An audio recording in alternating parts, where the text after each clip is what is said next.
Olá, caros alunos, um prazer estar aqui com vocês, tá, novamente. E hoje mudaremos um pouquinho o tema dos nossos estudos, mas ainda dentro da unidade 1, e falaremos um pouquinho sobre a noção de direito ao consumidor, tá? Então, passamos, né, os nossos últimos estudos sobre noções do direito do trabalho, e agora a gente vai para noções do direito do consumidor.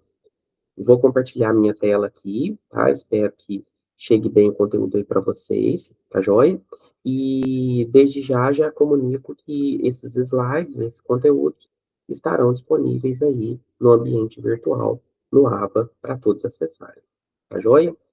Então vamos lá para o compartilhamento, para a gente começar a discutir um pouquinho o tema da aula de hoje. Então, noções de direito do consumidor, vamos falar um pouquinho sobre ele, né? Primeiro ponto, quando que surgiu, né, pessoal?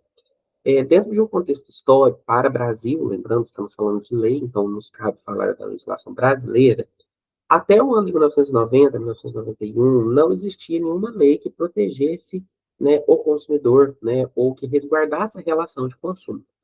Então, em tese, quem comprasse algum produto e se sentisse lesado pelo fabricante, pelo vendedor, pelo comerciante, não tinha muito a quem recorrer. Ficava todo mundo aí à mercê das boas práticas das empresas, que nem todas possuíam. Mas foi a partir de 91, em que o Código de Defesa do Consumidor entrou em vigor, que é a Lei 8.078 de 90, que os direitos do consumidor passaram a existir efetivamente. Como o próprio nome diz, ele é um código de defesa do consumidor. Então, sim, essa lei visa proteger o consumidor, tá?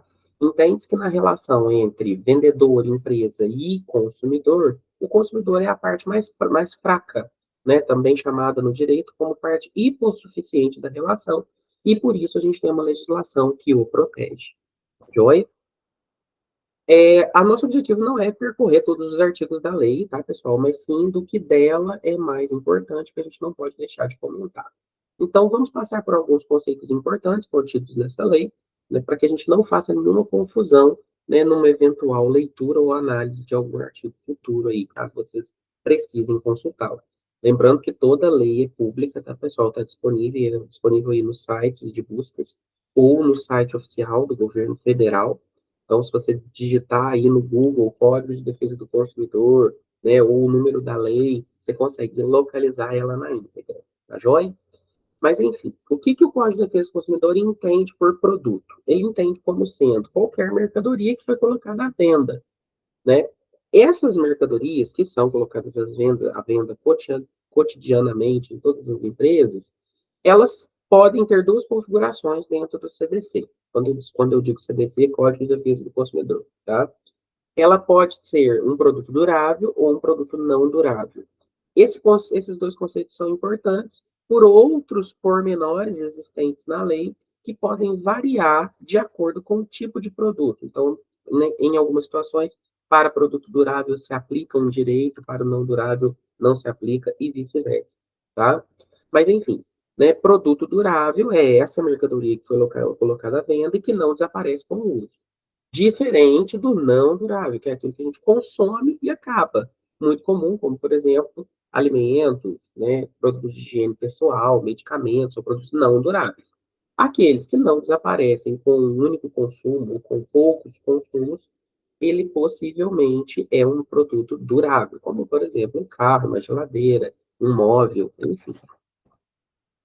Outro conceito importante, né, que o Código de Defesa também protege é o conceito de serviço. Então, na relação de compra de um produto, de um bem tangível, o Código de Defesa do Consumidor protege o consumidor, mas também o protege quando ele contrata ou quando ele compra um serviço, sendo esse serviço algo intangível.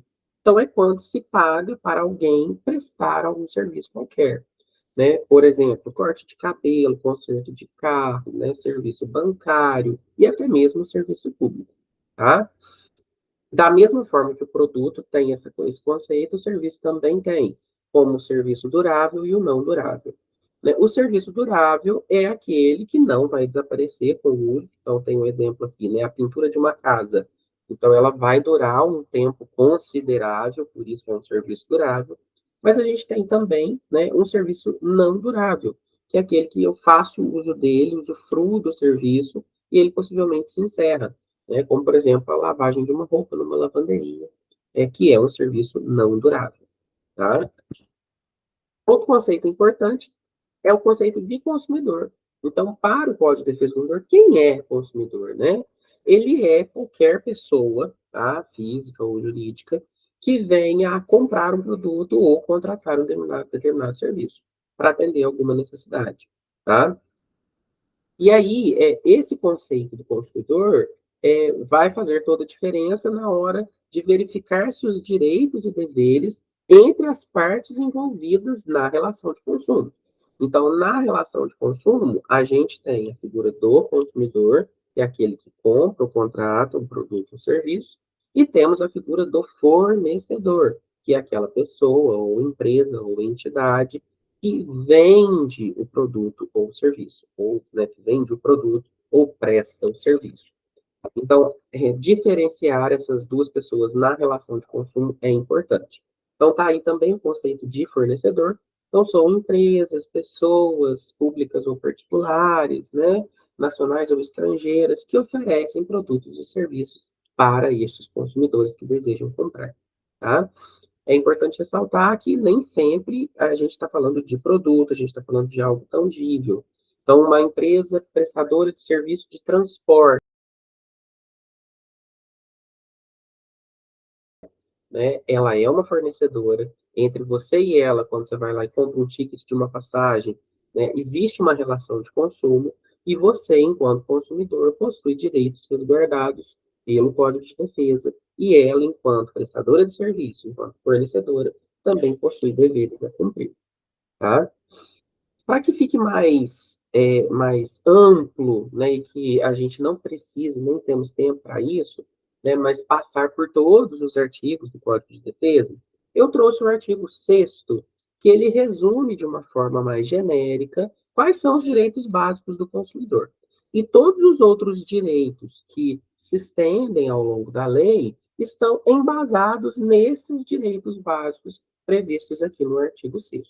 Então, achei por bem, devido ao nosso curto tempo, né, passar brevemente pelo artigo 6º, que a gente entende um panorama mais genérico de quais são os direitos básicos do consumidor. Então, vamos a eles, né? Primeiro direito básico do consumidor, proteção à vida e à saúde. Então, o CDC, né, zela que todo fornecedor, né, toda empresa, todo prestador de serviço, ele precisa ofertar serviços de forma que estejam fomentando a vida e a saúde daquele consumidor, tá?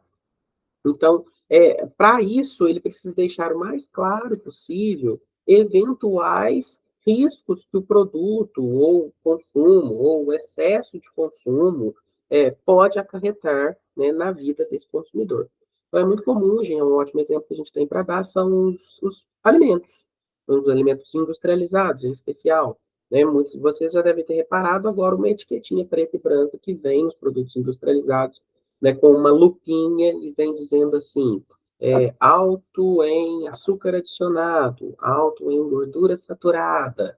Então, essa informação ali contida é em virtude desse direito básico do consumidor de saber que aquele produto, uma vez que ele está comprando, né, existe ali uma transparência dizendo, olha, esse produto, dependendo da forma como você o consumir, ele pode acarretar um risco à saúde, tá? Então, só para exemplificar, né, o porquê de algumas coisas, de que forma que a gente materializa esses direitos básicos acontecendo na prática.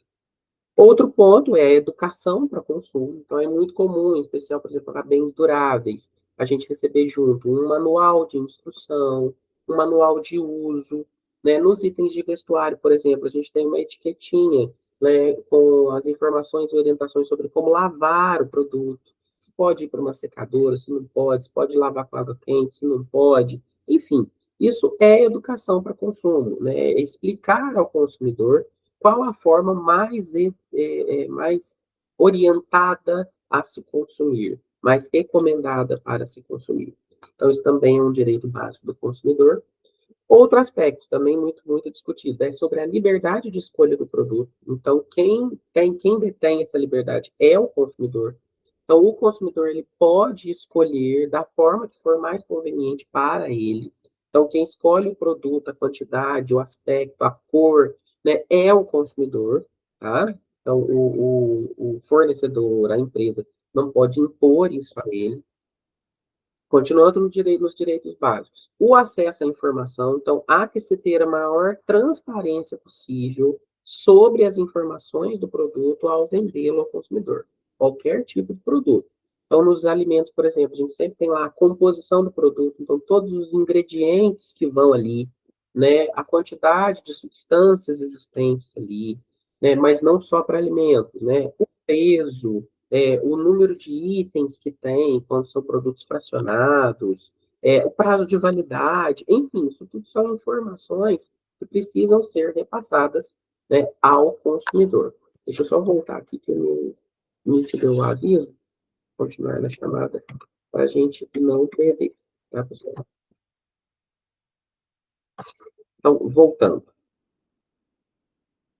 Outro direito, além da informação, é a proteção contra a publicidade enganosa ou abusiva. Então, a forma como a empresa divulga uma promoção, a forma como ela faz publicidade, propaganda do seu produto, da sua marca, seja lá o que for, né, precisa ter uma fundamentação verídica. Então, a empresa não pode querer chamar a atenção do seu produto baseada numa mentira, ela não pode tentar ludibriar, né, ou enganar o consumidor sobre uma informação que não procede, seja relacionada ao preço, seja relacionada à condição de pagamento, seja lá o que for, né, qualquer coisa que distorça a informação real via publicidade, também, né, pode, né, ser passível aí de uma punição, uma autuação frente ao Código de Defesa do Consumidor. Tá? Então, o anúncio, a publicidade, ele precisa ser cumprido à risca, com a maior transparência possível, com a maior veracidade possível. E aí, não menos importante, a gente tem também a proteção contratual, então isso aplica-se muito em especial aos serviços, mas não só a serviços, mas enfim, né, existe ali um pacto entre consumidor e fornecedor quando eles combinam algo. Essa proteção contratual não precisa necessariamente ser no papel, tá? Mas, sendo no papel, é importante que ambas as partes estejam de acordo com isso. O ideal, é claro que a gente sabe que nem sempre isso acontece, mas o ideal é que um contrato de prestação de serviço, por exemplo, seja acordado entre ambas as partes, que a parte que está contratando, caso não saiba, mas que ela tenha acesso e tempo para ler as cláusulas do contrato, né? Enfim, saber todos os pormenores ali da relação, tá? É muito comum, né, na contratação de serviço, por exemplo, de telefonia. Então, eu contratei um plano de celular de uma grande operadora. Então, eu vou assinar ali um contrato nessa prestação de serviço. Então, eu, enquanto consumidor, é importante que eu esteja resguardado por esse contrato, que eu possa ler esse contrato, que eu possa contestar algumas cláusulas, que me deem tempo para isso, né? Enfim, para que eu, enquanto consumidor, tenha a percepção do que eu estou assumindo ali enquanto obrigações e direitos frente à assinatura desse contrato, tá? O direito à indenização também é outra previsão no CDC. Então, caso o consumidor se sinta lesado de alguma forma, seja ela qual for, ele pode requerer indenização. Então, não é somente a devolução do dinheiro de um produto estragado, por exemplo, ou a troca de um produto pelo outro, não é só isso. Caso ele se sinta lesado sob outro aspecto, ele pode reivindicar indenização. Claro que isso precisa ser pelas vias jurídicas, né? Mas entendo o aval jurídico pode ser que um consumidor seja indenizado por uma possível lesão que ele tenha sofrido, tá? E o acesso à justiça. Então, o Código de Defesa do Consumidor é uma lei, e como toda lei existente no país, uma vez infringida, aquela parte que se sentir violada pode ir até a justiça e requerer o cumprimento do seu direito. Tá? Com a relação de consumo não é diferente. E aí, falando um pouquinho sobre requerer esse direito, existe aí a figura do PROCON, que muitos já devem ter ouvido falar, mas é uma figura que tenta mediar a relação. o PROCON ele não está vinculado ao Poder Judiciário, tá, pessoal? É importante ressaltar. Ele é uma instituição pública, mas é uma instituição à parte, que visa tentar minimizar os conflitos na relação de consumo. Normalmente ele é um órgão público constituído aí, na maioria dos casos, por prefeituras. Então, quase, né, todos os municípios, ou pelo menos os municípios um pouco maiores em termos de número de habitantes, contam aí com um PROCON, né, criado pela prefeitura, para tentar dirimir esses conflitos existentes entre consumidor e empresa, consumidor e fornecedor, tá? E o PROCON ajuda bastante a diminuir o número de demandas que chegam ao judiciário e costuma fazer um trabalho bastante eficaz. Caso a prefeitura não possua uma unidade do PROCON, não tenha constituído, vai existir a figura do PROCON no estado onde esse município está localizado. Tá? Então, todos os estados brasileiros contam com uma unidade de PROCON. E muitas das prefeituras contam com uma unidade própria. E o que esse PROCON faz? Ele recebe reclamações, denúncias de possíveis infrações no Código de Defesa do Consumidor. Então, um consumidor que tinha direito à troca de um produto foi até a loja e a loja não resolveu para ele pode procurar o PROCON. Um consumidor que talvez esteja se sentindo lesado num contrato que tinha uma cláusula X, né, e ele não sabia dessa informação, ou na primeira versão do contrato ele não tinha essa cláusula, ele pode buscar o PROCON. Uma possível propaganda enganosa, recebi um folder, um folheto na rua sobre uma promoção, cheguei lá, não era nada daquilo, né? Então posso reivindicar via PROCON. Então o PROCON atende essas demandas, mesmo que não tenha tido efetivamente o consumo.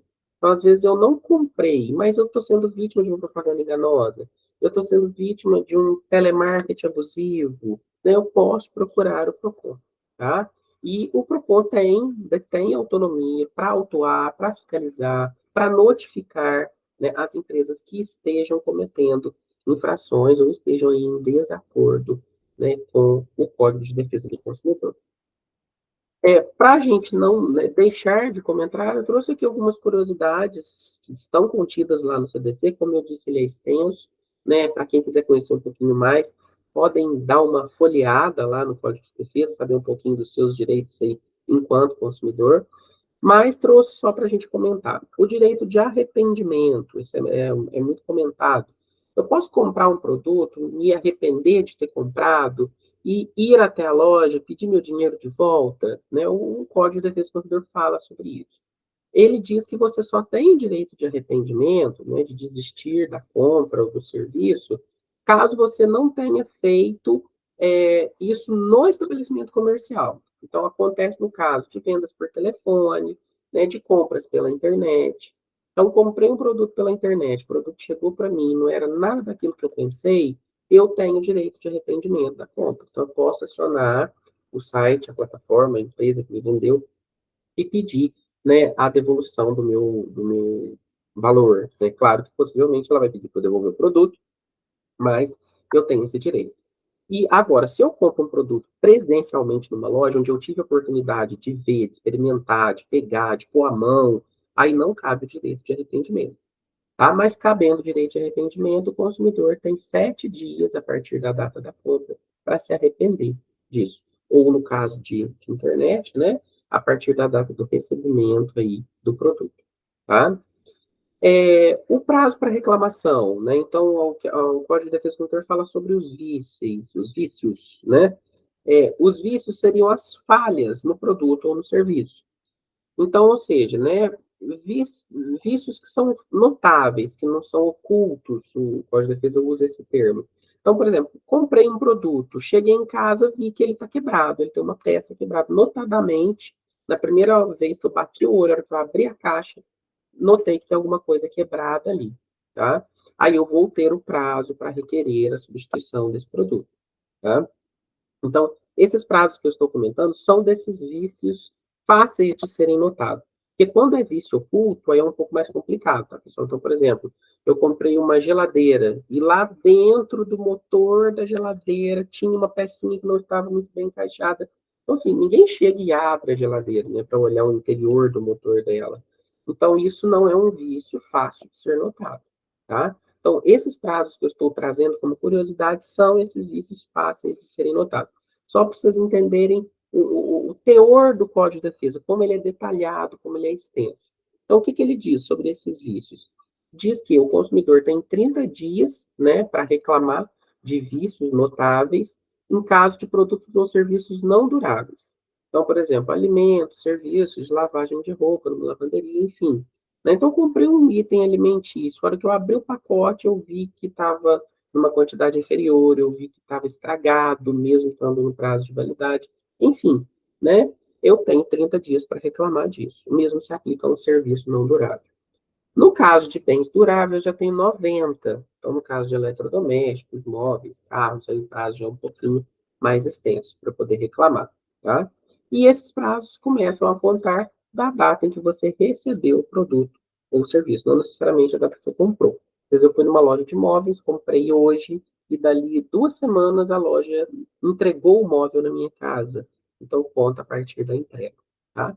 Então, esse último slide eu trouxe aqui só essas curiosidades para vocês terem uma noção de como é o teor do Código de Defesa, como são os seus pormenores ali dentro. Mas que sirva, né, para todos, que fiquem todos atentos aí sobre os seus direitos, né, enquanto consumidor, e também para quem, né, está na posição de fornecedor, também esteja atento aos seus deveres, né, ao que pode e não pode fazer, e que também tenham argumentos, né, caso algum consumidor requeira um direito que eventualmente não exista. Isso pode acontecer, tá? Aqui estão as referências que eu usei para esses slides, tá? É o livro do curso de Direito do Consumidor e, claro, o CDC, o Código de Defesa do Consumidor. Agradeço a todos, né? Com essa aula a gente encerra a unidade 1, tá? Né? Ainda temos mais 3 unidades pela frente da disciplina de habilidades para o mundo do trabalho, mas com essa aula encerramos a unidade 1. Espero que tenham gostado. Nos vemos muito em breve na unidade 2 e desde já desejo aí bons estudos a todos. Tá? Vou parar a apresentação, interromper a gravação, que vai ficar disponível para vocês no ABA. Até mais, pessoal.